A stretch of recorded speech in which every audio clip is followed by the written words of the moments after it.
Hello everyone, and welcome to the virtual launch of Revisiting Human Rights in Canadian History, edited by Jennifer Tunnicliffe and Stephanie Bangarth.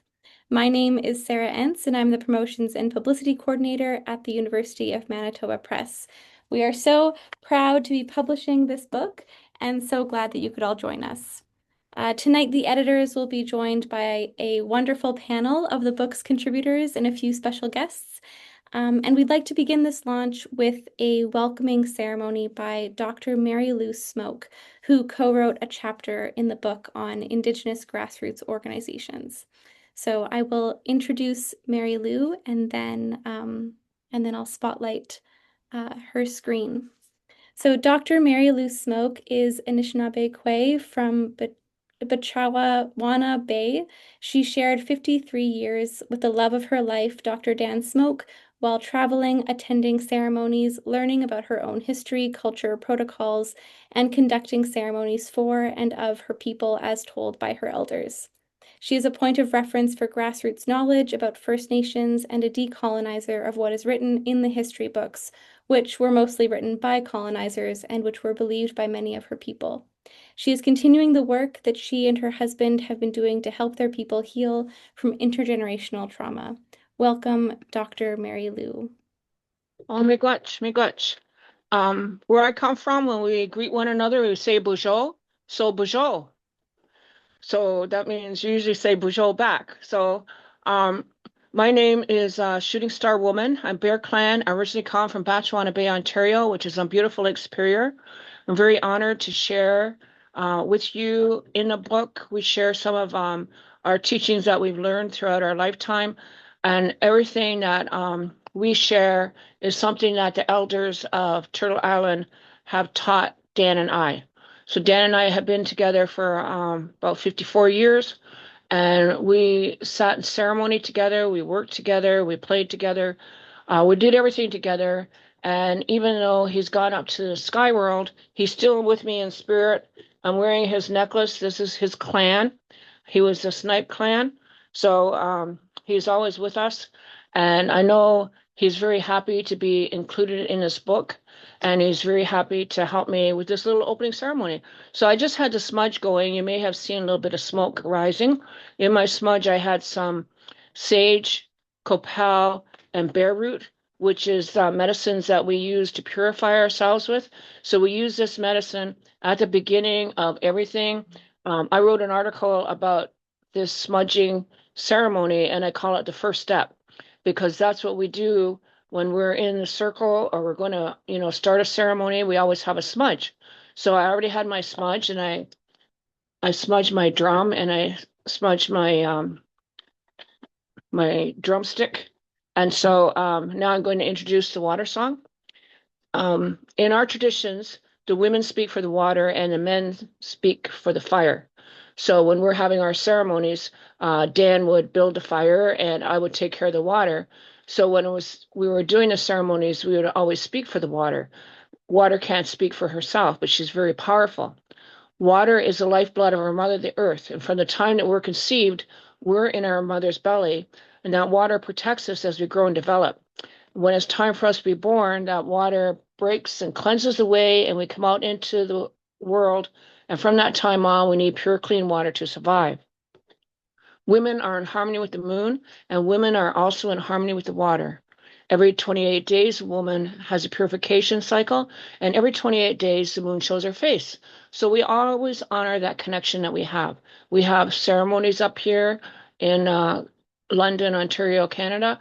Every month, we gather around the moon time, and we just take that time to do the same ceremony that our people have been doing for thousands and thousands of years. But it's so important that this knowledge gets passed on to the next generation. And so that's what Dan and I have been, what we've been doing for our whole life was learning from the elders. And now it's our turn to be teachers. So this is the water song. It's available on YouTube. It's not too long, and it's very important that you teach this song to somebody younger than you and tell them about the importance of our water. Okay? Wichita, do ya, do ya, do ya. Wichita, do ya, hey.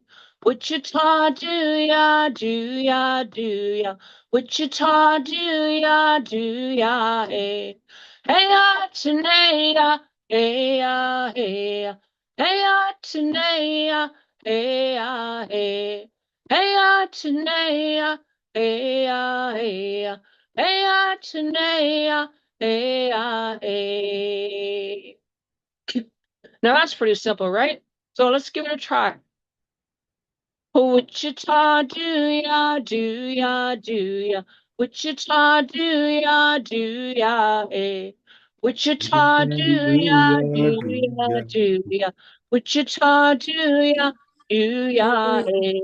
Hey, ya, Tanea, hey, ya, hey, ya. Hey, ya, Tanea, hey, ya, hey. Hey, ya, Tanea, hey, ya, hey. Hey, ya, Tanea, hey, hey. Oh, Matakiwasan. So I just said Matakiwasan, which means all my relations in the Lakota language. So it's very important that we teach our children about their responsibilities of taking care of the earth and taking care of the water. And I hope that you can help me in this big job that we have to do. Okay. So I'm going to turn it back over to the very capable hostesses, and I'll be sitting here in the background. Miigwech, miigwech, nyawa, miigwech. Thank you so much, Mary Lou. So we are all coming to this virtual space from different geographic locations, and I encourage you all to consider the land on which you find yourself this evening, and if you're a guest or a settler on that land, to think about what it means to live in a good way, in right relationship with the land's original caretakers and inhabitants.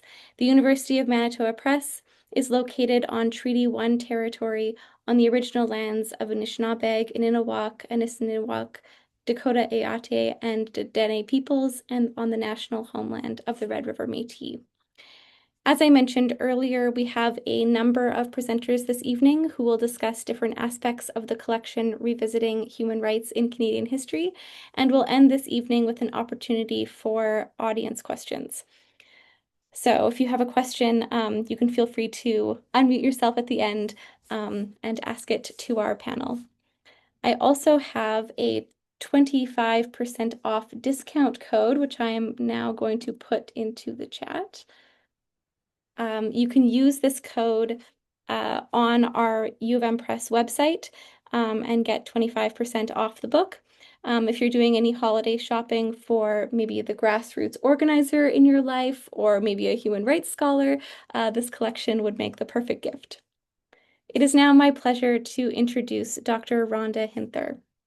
Rhonda is a professor in the Department of History at Brandon University. She is the co-editor of two UMP collections, Civilian Internment in Canada and For a Better World, the Winnipeg General Strike and the Workers' Revolt. She's also the co-editor of the Press's Human Rights and Social Justice series. Welcome, Rhonda. So glad to be here. And I have to say, I'm reporting live from Boston Pizza in Portage la Prairie, Manitoba. I didn't quite make it back to Winnipeg from Brandon today. So this is what it is. I hope you can hear me okay. So I'm just thrilled to be here to celebrate this important book and hear more about the exciting work it contains. For my part, as Sarah mentioned, I'm one of the book's contributors, but I'm also co-editor along with Dr. Adele Perry of the series of which this book is a part. University of Manitoba Press's Human Rights and Social Justice series. The series, as U of M Press's website explains, publishes work that explores the quest for social justice and basic rights and freedoms to which all human beings are entitled, including civil, political, economic, social, collective, and cultural rights. It's our priority to publish work in the series that are scholarly rigorous, but also broadly accessible to wide publics. This book is such a wonderful addition to the series, and we're always looking for new submissions. I'm an enthusiastic booster of the University of Manitoba Press, especially for newer authors. The support and encouragement that they provide is truly unparalleled. And the speed with which they can turn around your work is absolutely unsurpassed. So if you're contemplating turning your thesis into a book or have new research you're looking to publish on a human rights related topic or social justice related topics, please drop us a line. There's lots of information about the series on University of Manitoba Trust's website. But enough about the series. Let's talk about this fabulous new book. I want to offer congratulations to Jen and Stephanie and all of the contributors. Wonderful, wonderful addition to the series, wonderful addition to the canon of human rights and social justice in Canada. So I'll turn things back over to Sarah to keep us moving. Great. Thank you so much, Rhonda. I would now like to introduce the esteemed editors of this collection to say a bit about the book and to introduce the contributing authors presenting tonight. Dr. Jennifer Tunnicliffe is an associate professor of history at Toronto Metropolitan University. Her teaching and research focus on Canadian and global human rights history, with a particular emphasis on activism and the development of human rights law. Stephanie Bangarth is a professor in history at King's University College at the University of Western Ontario. She teaches courses on human rights advocacy and history in Canada and the United States and immigrant experience in North America. Welcome, Stephanie and Jennifer. Thanks so much, Sarah. I think what I wanted to do at this point, before throwing it off to my fabulous co-editor, is just to kind of let you know how we came to this point where we have this wonderful collection. So the idea for this collection emerged out of a workshop that was held jointly by King's University College and Toronto Metropolitan University at King's back in May of 2022. And following a couple of years of the pandemic, we conceived of the project as both an occasion to gather as a community of scholars after such prolonged isolation, and also as an opportunity to discuss how Canada's human rights past with contemporary issues of rights that seem to be so pressing at the time and continue to be pressing to this day. The workshop included participants from a variety of backgrounds and career stages, some of whom identified as human rights scholars, some of whom did not, but hopefully have now come to see themselves as such. Subsequently, some of the research for this workshop has already been published in the American Review of Canadian Studies, the volume 53, number 1 of 2023. So you can find some more work by our wonderful scholars at that workshop there. But it gives me great pleasure now to pass it over to my colleague and friend, Jennifer. Thank you, Stephanie. And thank you to everyone for being here. As Stephanie mentioned, when we thought about this collection, we thought about it as an opportunity to bring together what we recognize as a new and growing field of scholars. It had been more than a decade since the last volume had been published that investigated Canada's human rights history. And that was published, that was the Taking Liberties volume that was edited by one of our contributors, David Gooder, who I think I see in the audience, and also Stephen Heathorn, both at McMaster University. And so we wanted to build on that important foundation by bringing in new perspectives and new questions and really new urgency to the conversation, because in 2000, my goodness, in 2022, the timing really seemed right. In fact, necessary for scholars to begin to revisit these histories, because we were witnessing a surge in social movements from the Me Too and Black Lives Matter to the Land Back movement. And we were in the midst of profound social stresses coming out of the COVID-19 pandemic. Also, there was the heartbreaking discoveries of unmarked graves at former residential school sites and new legislative efforts, which we see to this day, unfortunately, to restrict trans rights. And added to this, of course, were Canada's roles in global conflicts from the Ukraine to the Middle East. All of these continue to raise really urgent questions to us about our commitment, Canada's commitment to human rights, both at home and abroad. And so all of these forces remind us that human rights are not static, and so neither are the stories that we tell about them. And so the collection is timely because it asks us to reassess how rights have been understood, how they've been mobilized in Canada, and to challenge some of the national narratives that present our human rights record as uncomplicated or as universally beneficial, and really to think critically about who has been included and who has been excluded, and at what cost. And so in revisiting these histories now, in having this release in 2025, we hope to contribute to conversations that are unfolding across the country to help shape what we hope is a more honest and inclusive understanding of human rights in Canada's past and in Canada's present. And so those were some of the ideas that we had when we were thinking about the book. All right. Thanks, Jen. I think what we're now going to do is let you all hear from our contributors.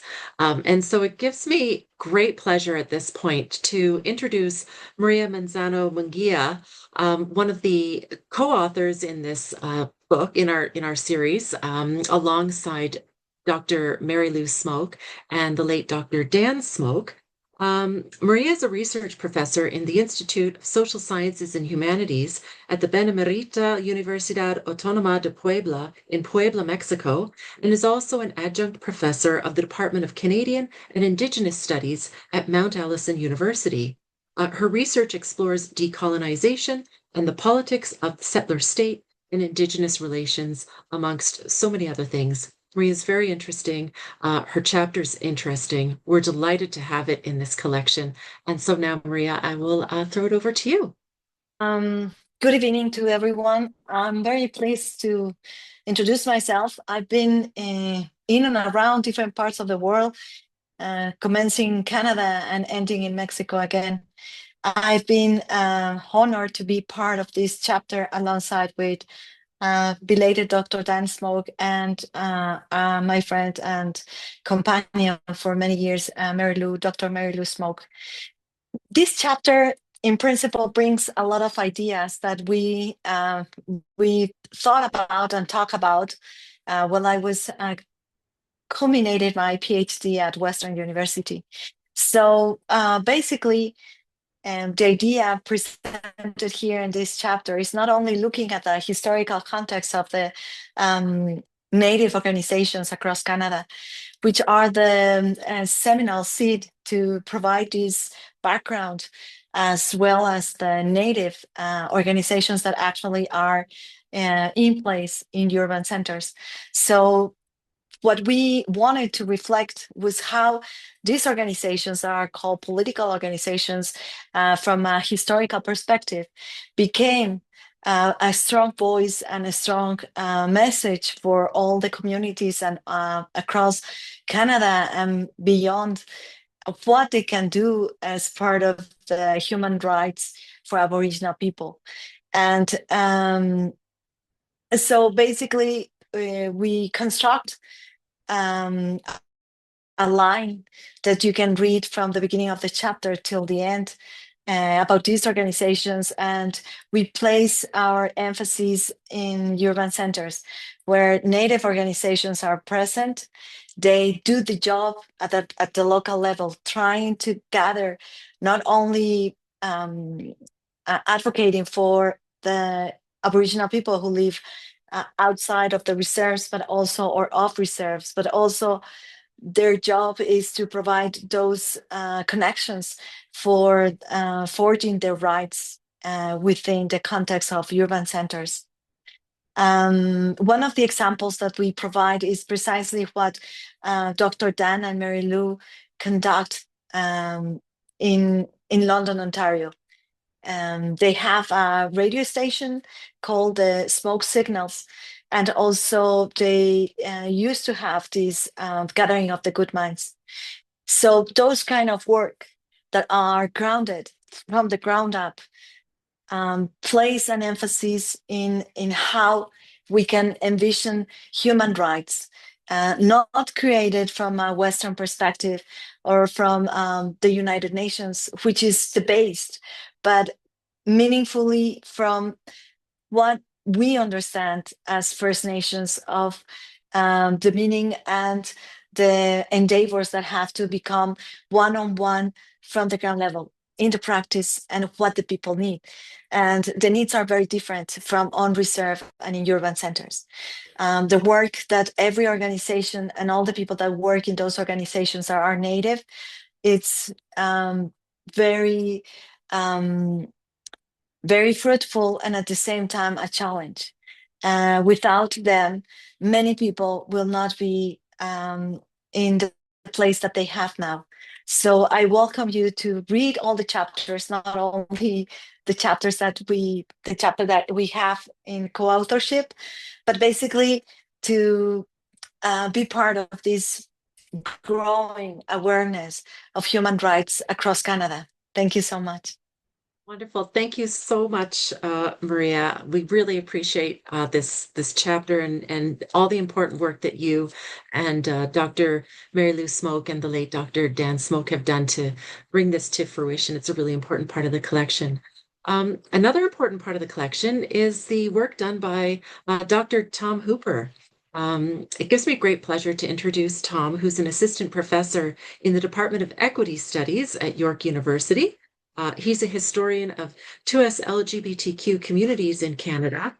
Tom critically examines the construction of dominant queer historical narratives, including the myth that legal changes in 1969 represented the decriminalization of homosexuality in Canada. He also investigates the use and the misuse of heritage grants provided to 2S LGBTQ organizations across the country. On a personal note, I've been so pleased to know Tom ever since he was an undergraduate student at the University of Guelph, where I taught, and I've known him since 2006, and I'm just so excited that he's part of this collection. Tom? Thank you so much for that, Stephanie. I'll start on a personal note as well, just to say, it's a huge honor to have my work included in this collection, especially to appear alongside Professor Jim Walker, who I also see is here, which is great. It's really great to see you, Jim, who contributed the first chapter in this collection. Jim's scholarship shaped me from the very beginning. We first met during my MA when I was just starting out, and he modeled for me the importance of community-based research and critical, grounded approaches to human rights history. I'm also deeply grateful to you, Stephanie, who Jim's former PhD student, co-editor of this volume, but also a longtime mentor and friend. And so, both Jim and Stephanie taught me that human rights history must be rooted in community, and it must be told from the perspective of those who fought against oppression.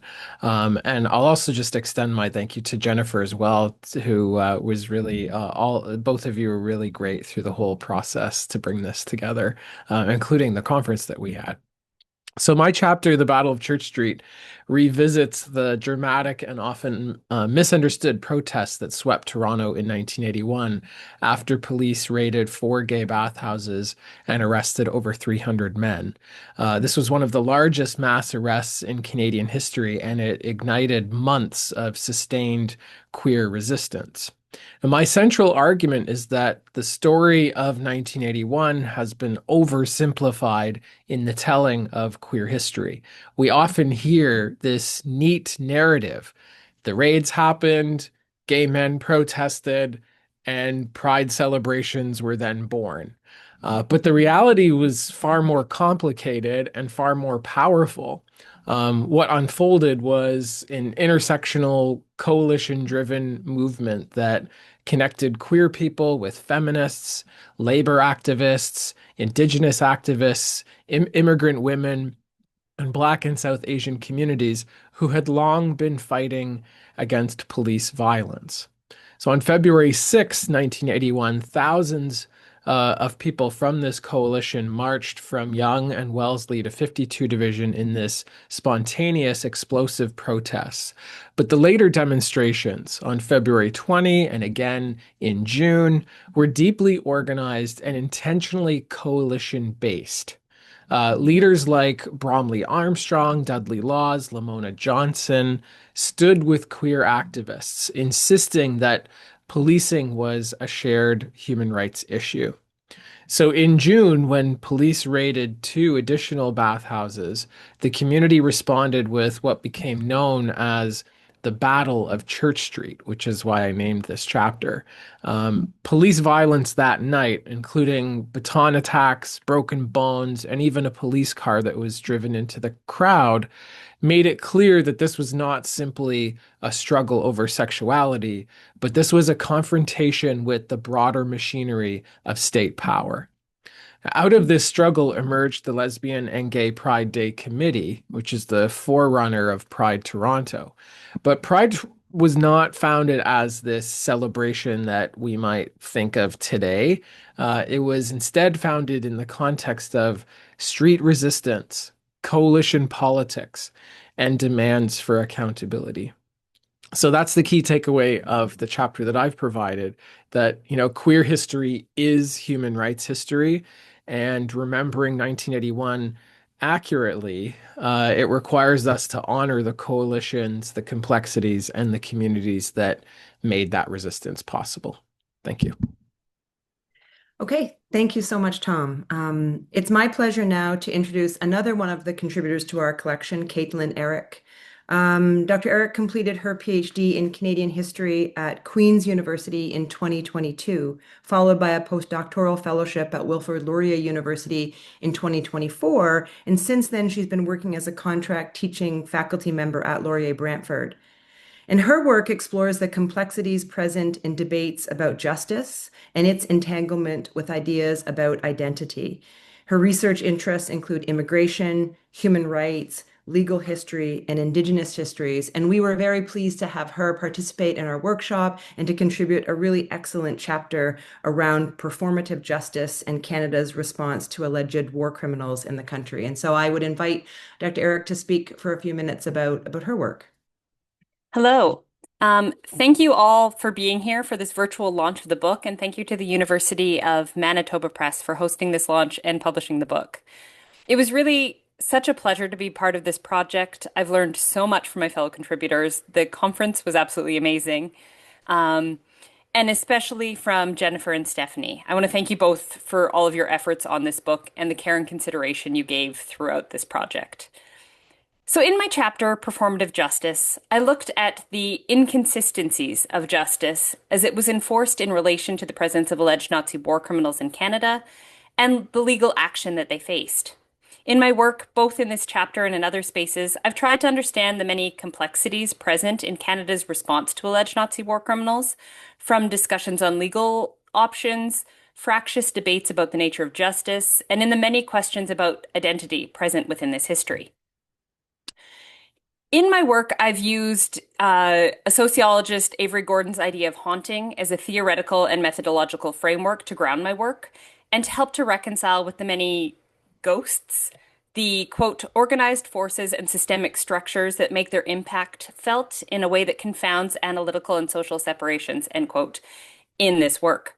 Some of these ghosts, for me, include Canada's self-perception about its role in advancing human rights and the rights discourse, the legacy of settler colonialism that is embedded in the construction of our justice system and remains in its present.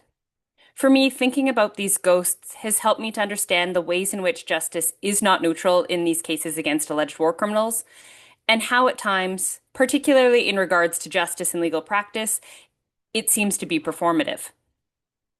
So for this chapter specifically, I focused on 2 legal cases, the criminal case against Imre Finte in 1987, which ended in acquittal in the Supreme Court of Canada, and the denaturalization proceedings against Vladimir Katriak in 1999, which concluded with Katriak having his citizenship revoked, followed by an appeal that never reached a conclusion due to his advanced age. Well, I don't have time to go into the details of these cases. Please read the chapter. I had a lot of fun digging through the case files for these cases. I do want to acknowledge that for me, the complexity of these cases really demonstrate so much that justice is quite complicated from kind of any angle that you approach it from.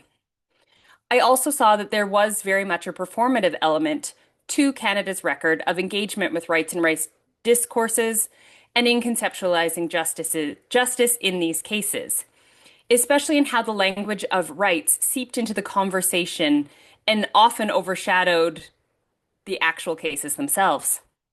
these cases were very much haunted by the perception of Canada's championing of rights and this idea of justice, and this idea that justice would and could be applied in a neutral court of law, which wasn't exactly the reality. For me, there's also an irony present in these cases, and that is this failure to acknowledge the implications of settler colonialism in our judicial system and in discussions about how justice occurred in the courtrooms and beyond in reference to war crimes. When I first started research on Nazi war criminals, long time ago during my undergrad honors thesis, I never thought that I would end up working in the field of human rights. I very much saw it as kind of this immigration and legal history project. But the further I got into this topic, digging in the archives and the legal cases, the more it became apparent that this history could not be understood without reflecting on Canada's national project more broadly, which includes thinking about settler colonialism, human rights in this country, and as Jennifer mentioned, inclusion and exclusion and what that looks like. In Canada's response to alleged war criminals resident within the country, the very idea of justice needs to be examined carefully, and that's something I'm still trying to do in all of my work. This chapter by no means is a stop or an end on this topic. There's still a lot of work, I think, to be done. And I think there is a lot we can learn about Canada and its relationship with human rights and justice in thinking about topics like this one. And for me, this chapter is the starting point of this more expansive conversation. I want to conclude with saying that being included in this collection, alongside the many scholars whose work I hold in such high esteem, is such an honor. And I hope that, like me, you will be inspired by these crucial reflections on how human rights are understood in Canadian history, and be challenged to think about where this field is heading next. Thank you. Great. Thank you so much, Caitlin. I mean, your chapter is one of the wonderful surprises that we got when we sort of requested a general interest in contributors to the workshop those 3 years ago, so now. So thank you so much. At this point, I'd like to introduce Jasmine Holding-Brown, who is another kind of surprise for us when we first kind of put out a general call for contributors and participants to the workshop back in 2022. Jasmine Holding-Brown is an early career researcher. She teaches history part-time at Leeds Beckett University in the UK. She is joining us presently at about 12:37 in the morning, her time. She works in special needs education. Her doctoral research examined connections between two highly exploitative child care systems, British child migration and Canada's residential school system. This is a really interesting chapter with respect to children's human rights. She's currently working on turning her thesis into a book, and so I know we will all very much look forward to that. So Jasmine, over to you. Hello, thank you so much for having me. It's really lovely seeing everyone again, and I'm very pleased to be here despite the time. So as a very early career researcher, attending this conference and being part of this book is really very important to me. So thank you very much for all your support. So my chapter in the book, A Child's Right to be Civilized, is derived from my PhD research that I was only partway through when I attended this in 2022. Which examined parallels between the forced migration of over 100,000 poor and working class children who were sent to Canada as cheap labour, predominantly from children's homes and workhouses in Britain between 1869 and 1950, and the development of the residential school system in Canada. And given many of you are no doubt much more familiar with the latter, I'm going to talk more about the child migration aspect today. So my focus in this chapter was thinking about how these two systems fitted alongside emerging conceptions of children's rights in the late 19th and early 20th century. But more broadly, my research was designed to consider the origins and development of two systems that have typically been considered and studied separately, but operated in various ways that were actually quite similar. So a central claim of this chapter is that these child saving schemes were not only comparable, they were complementary features of the settler colonial prerogative, i.e. elimination and replacement, to paraphrase Patrick Wolf's famous argument, that were designed to dispense with cultures of indigeneity and idle poverty and integrate the residual human material into the colonial economy. So child saving refers to a social movement that developed across the Anglophone world in the late 19th century. Child saving in North America, child rescue as it was known in the UK. And what was important about that in this context is it created statutory powers that allowed the state and its agents to remove children from potentially harmful situations and abusive parents. So this idea that a child could have separate interests that ought to be protected is really foundational to what later developed into the children's rights movement. However, what I demonstrate in this chapter is how those ideas converged fairly seamlessly with Britain's settler colonial projects in relation to both British child migration and residential schooling that were at the beginning of the 20th century entrenched as forms of social welfare.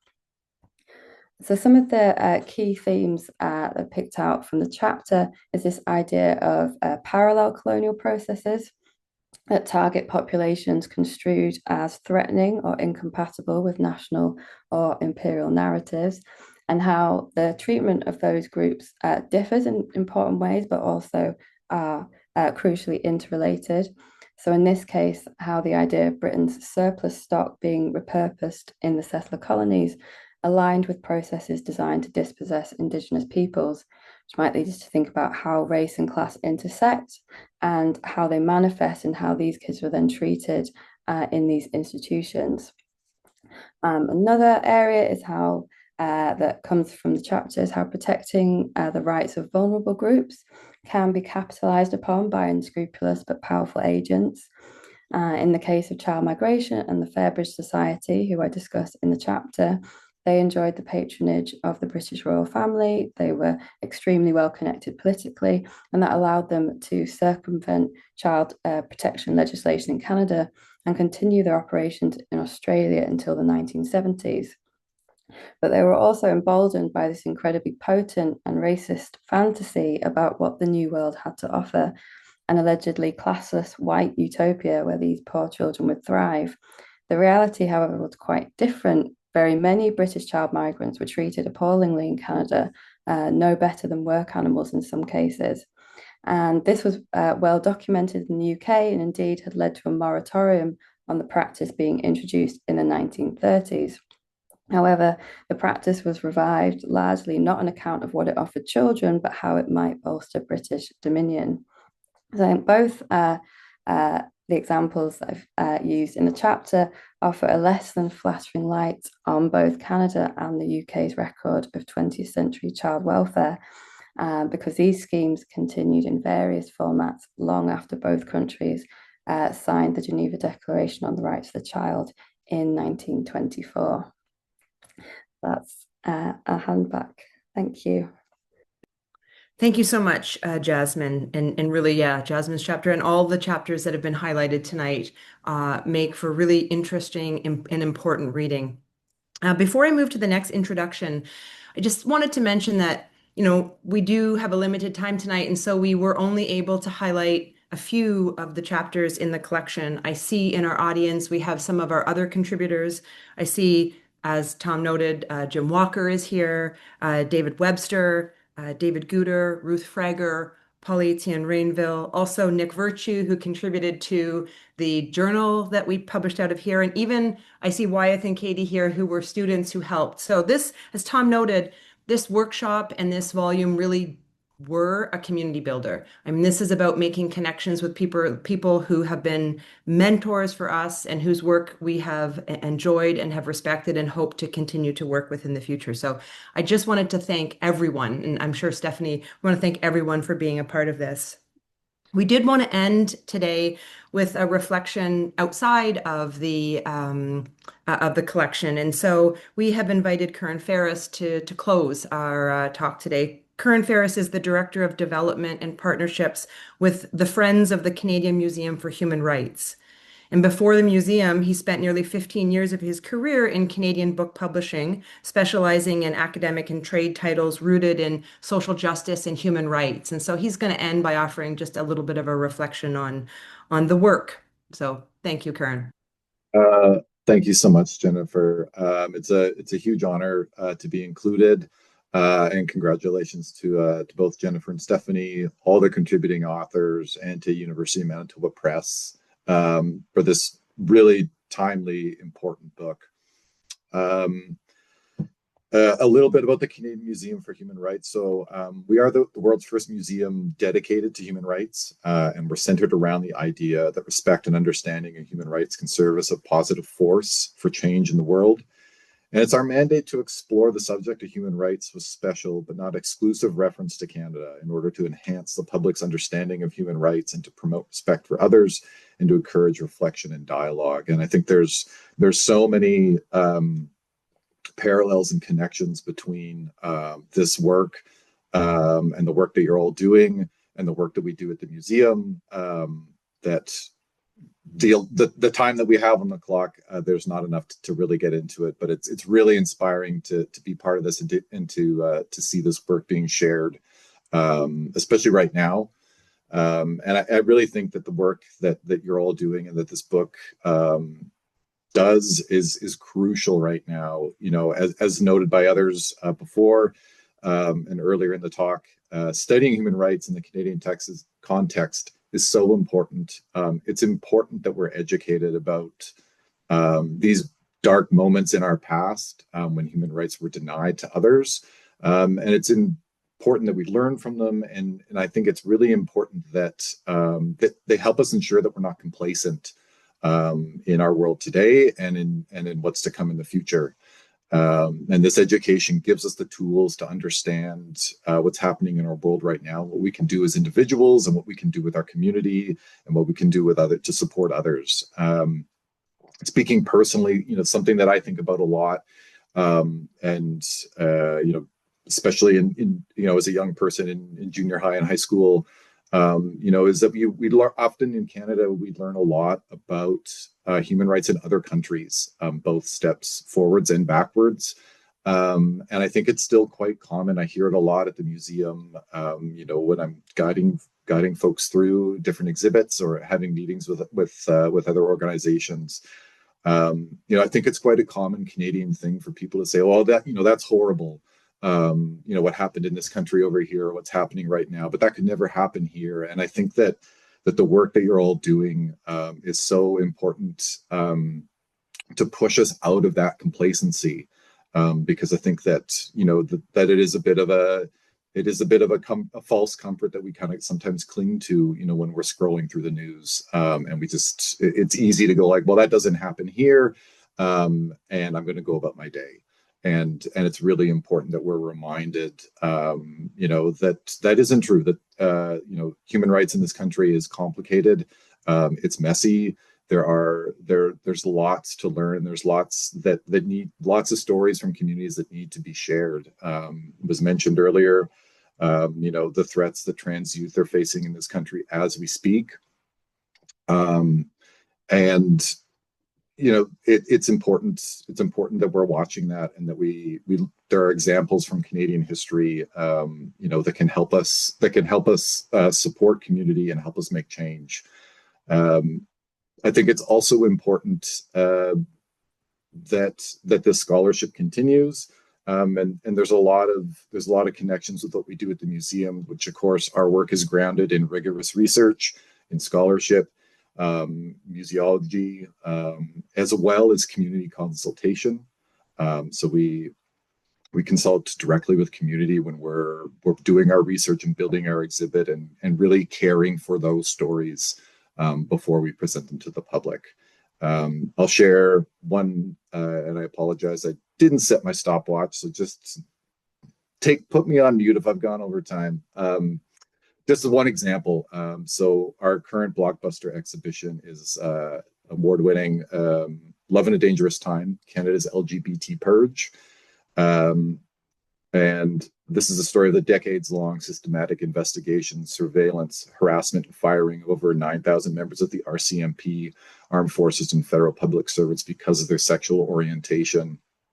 When we launched this exhibition, there was over 800 people in attendance. We had 70 purge survivors there to share their stories, and to really bring community together to share this chapter of Canadian history that I certainly did not know about until I started working here.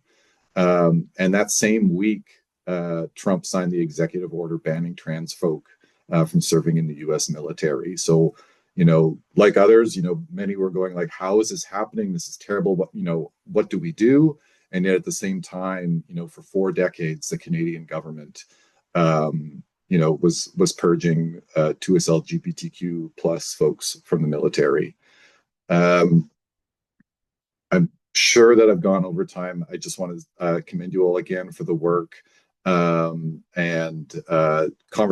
work we do at the museum fills me with hope, but the work that you're all doing fills me with hope as well, as is this discussion. So thank you so much for including me. Thank you so much, Curran, and everyone who presented this evening. Such a broad example of topics to investigate, and like Curran said, ways of finding hope in these conversations, and building community and coalitions, which is so needed. So I'd like to now open up time for an audience Q&A. If anyone has any questions at all for Jennifer or Stephanie or any of the other participants, you can either type your question into the chat, or you can unmute yourself and ask your question out loud. I'm going to change the view to gallery so we can see who's all here, which is kind of cool. So yeah, feel free to you can either raise your hand and I can spotlight you, or you can just speak into the into your screen, or type your question and I'll read your question out loud. I do have a question to start things off if people need a minute to think of something. Oh, great. Okay, thanks. No, I have to, my kids are there, so I have to leave, but I just wanted to really thank Stephanie and Jennifer for all this work. When I started studying human rights history, it was this kind of a story of I don't know, this narrative about Canadian as human rights champion. And when I see all the contributions to the book, I just see what I wanted to see, like a more critical way, thinking about people that are dominated and all that. So I think it's a really great contribution to historiography. And I hope that one day this book will be translated in French. I don't know if it's possible, but I think it would be a great contribution to Quebec history too. So I just wanted to thank everybody for your contribution and this, and also the organization of this workshop that was just amazing. So I have to leave, but I wanted to thank you all for this. Quickly before you leave, Paul Yeah. Etienne, I just want to say thank you as well. Paul Etienne is one of our contributors, and he does an amazing job of bringing Quebec into the conversation, a conversation about human rights history in Canada that's so often focused on English-speaking Canada. And through his contribution, but also through community building that he has done himself, and collections and efforts in Quebec, he really is working to build more French language conversations around this. And so we will try. We will try to get more in French, but thank you for being here. And just to note, Thanks, Paul Etienne. I've made an exhibition about human rights history in Quebec, and I tried to make it translated. So I'll get in touch with you if you want to have this, so I can come and see you across Canada to present it. Yeah, wonderful. Thank We'd you love so that. much. Make me travel. Okay, thank you very much. Bye-bye.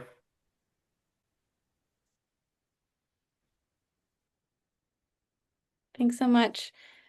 If anyone else has any comments or questions to share, go ahead.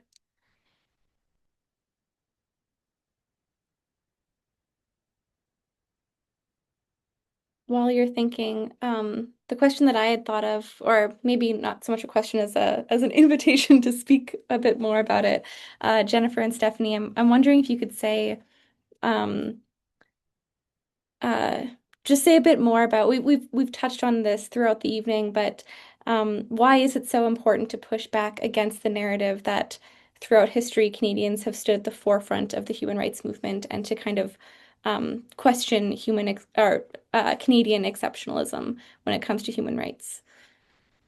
Okay, so I think that's a really great question, and I think there's some obvious answers, but I guess, for myself, and certainly, I mean, what I learned from the wonderful mentor I had in Dr. Jim Walker, is that it's important that people's voices are heard. And so when we silence history and represent history in a pretty monolithic fashion, we silence the voices of people, people who may be part of the dominant narrative, but most certainly people who are not part of that dominant narrative. And I think that's what human rights history does, is it kind of really brings to the fore those narratives that are generally forgotten in our past. And it really represents a silencing of a variety of peoples in this country who make up this nation. And so if we're going to really understand that what this nation really is from a historical perspective, but also from a contemporary perspective, we need to understand the people that make up this nation, and all of the struggles that they've brought and all of the struggles that they've faced. And so I very much believe in the kind of the community building aspect of human rights history. And that's something that's been driving me since that fateful day when I entered a master's level classroom with Dr. Jim Walker back in another century. And I think I would just add to that I think that I'll just add two problems that I see with too much of an emphasis on what I would call this idea of Canadian exceptionalism, right? This idea that Canada has this, it's exceptional in its history of being, particularly tolerant and welcoming of others. The two of the issues that I see with that, one is that I think somebody talked already about being complacent. It allows, that narrative allows us to be complacent. It allows us not to be critical about what has happened in the past and the effect that has had on, various different marginalized communities. And it allows us to be complacent in the present. And it allows, government or elites to continue, right, to do harm. And so I think that we want to avoid that complacency. And I think the other thing is that, as a historian, I think we think about the past as a way for us to understand the present. And, I think when I'm teaching to my classes and when I'm talking to people, we look around the world today and, we have a lot of concerns. We need to recognize the fragility of rights. Rights, when human rights is taught as sort of this triumphal narrative of achievements, then it causes us to think that this is sort of like a march of progress. And it doesn't allow us to recognize the fragility of rights, the ways in which we need to continue to be vigilant, and the ongoing harm that we see around us. And so it's a lens. It helps us understand that. But again, I think as Curran mentioned too, it offers examples to us of how we can combat this. We can learn from the past. What have people done in the past? Like what is this coalition building, for example, that Tom is talking about in his chapter? And how can we use that to recognize ways forward in other kinds of movements? So I think that's another couple things I would add to that. Thank you so much, both of you. It's a wonderful answer. Looks like Chad has a question. Hey, sorry, yes, I apologize. I was a little bit late joining as well. And talking about the past in Canada's human rights record and looking at that past for Canada and how it hasn't always been, the most positive for certain people. I'm wondering if there's also, when doing this, because again, I'm just curious about the contemporary component here of how some parts of human rights are still denied to certain groups in some sense. I'm wondering how you guys rectify or look at that with this, if I may ask. Miigwech, thank you. Anyone can speak. So if there's anyone in the collection that wants to sort of answer that, you're welcome to. Stephanie and I can certainly speak as well. But if there is anybody that wants to speak to that, you can certainly put your hand up.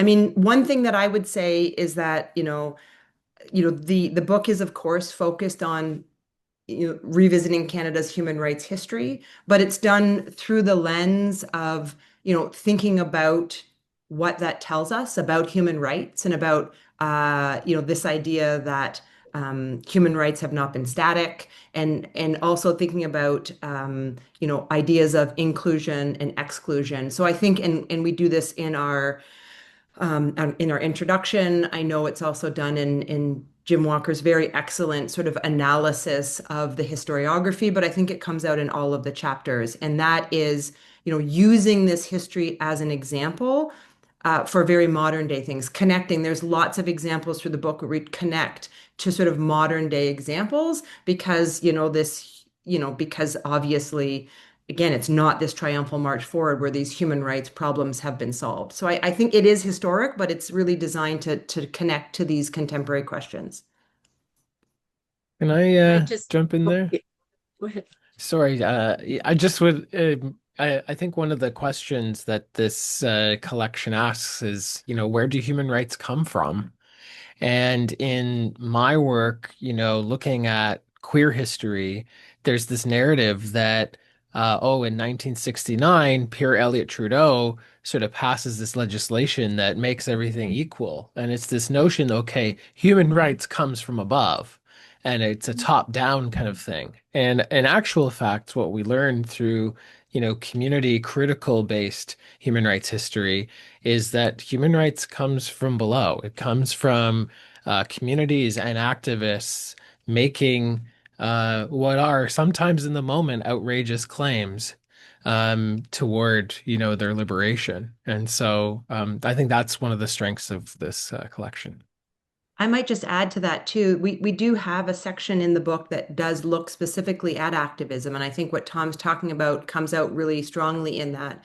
But we also have a section at the end of the book that looks at Canada and international human rights. And I think that's also really telling too, because not only does it disrupt the narrative of Canada as this sort of global leader in international human rights, but it also disrupts the narrative of, like Tom was talking about, where do human rights come from? Coming from above. But also David Webster's chapter does a really excellent job of disrupting the idea that like human rights ideas come from us and then we disperse them, outwards. He talks about the sort of East-West or the diffusion of ideas between Asia and Canada, and this idea that human rights, it's much more complicated than thinking about them as these ideas that we sort of bestow. So I think that international section, and all of the sections do, but it also in another way kind of helps us to better understand contemporary international relations as well.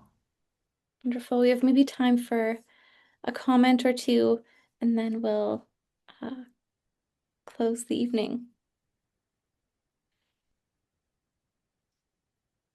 And if not, I can wrap up. I think maybe just, sorry, well, I'll let someone else. I think we have someone, Malika. Hi, I am a undergraduate student at Laurier University. I did have a question. We do talk a lot about human rights issues and the charter and things like that in history. I just had a question about Canada's policies, especially regarding environmental law. So I do know that leads to a lot of human rights issues, like in the case of Chemical Valley, how I think there's over 60 plants there, and it's like causing a lot of harm to the indigenous communities there. But once it was brought to the courts, they said it was simply a policy issue, and it had not, and that the ministers followed their duties. But do you think that Canada has been capable of addressing these human rights harms, or are they lacking with using kind of the excuse that it's just a policy issue when there's a clear demonstration that humans are being harmed and it's violating their rights? I'm happy to speak, but I've spoken a lot. So Stephanie, did you want to speak? Sorry, I'm just having a little trouble with audio here today. So I think that's kind of one of the challenges that a variety of our contributors to the volume highlight, this conflict and constant tension between grassroots activists looking for recognition from the government by way of policy options and better policy instruments. And of course, the tension from the government, of course, being that there's a lack of inclination to address certain harms through the policy instruments that they're using to harm people. And it's, I mean, in many ways, thinking about human rights in the Canadian perspective, in the colonial perspective, is, thinking about how our grassroots organizers and our human rights organizers, unfortunately have to use the state or have to appeal to the state at times, which is a colonial instrument, to rectify the harms being done by this colonial state. So it's kind of the paradox of human rights. And I mean, unfortunately, in our volume, we didn't have a chance to address environmental rights as human rights, but that is certainly an area to explore and something that I know that is, if there's a next volume, I think something that needs to be addressed as well. So thanks for mentioning that. Jen? I think I would just add, yeah, and thank you very much, Malika, for what's a great question. I think that that's one of the things that we were thinking about too in this volume is like it's who is included and excluded and what is included and excluded and how we think about rights. Because, historically, in Canada, the focus has really been on civil and political rights, and that even economic, social, and cultural rights have very often taken a back seat in Canada. And there has been quite a lot of debate, within, the politics of Canada about whether, for example, economic rights are human rights, et cetera. And I think you're pushing this even further to recognize what's coming, and that is new areas of rights, environmental rights, and other rights around all sorts of things like privacy and things like that that are really cutting edge and important rights that we don't have policy infrastructure necessarily right now to see as rights. And so when we think about like how to move forward, it's also to push this idea of like what is included and what is excluded in terms of how we even define rights. And I think that Stephanie's right. We're hoping that there will be another volume by, a younger cohort of human rights historians who begin to ask those questions the way that you're talking about. Because I don't think we do have a policy infrastructure right now to see environmental rights as human rights. And that is something I think that over the next, decades is going to become extremely important. Okay, well, thank you very much, everyone. Those were great questions, and thank you for those responses. And thanks to all of our special guests for your presentation this evening, and for everyone in the audience for joining in for the virtual launch of Revisiting Human Rights in Canadian History. A reminder that you can purchase the book from the U of M Press website, and you can get 25% off with the discount code. But you can also buy this book from your local bookstore across the country. So thanks again for joining us, and take care, everyone. Thank you very much to University of Manitoba Press too, and to Sarah for organizing tonight. It's been a wonderful experience. Thanks so much, Sarah. Thanks, University of Manitoba Press, and thanks everyone for joining us today.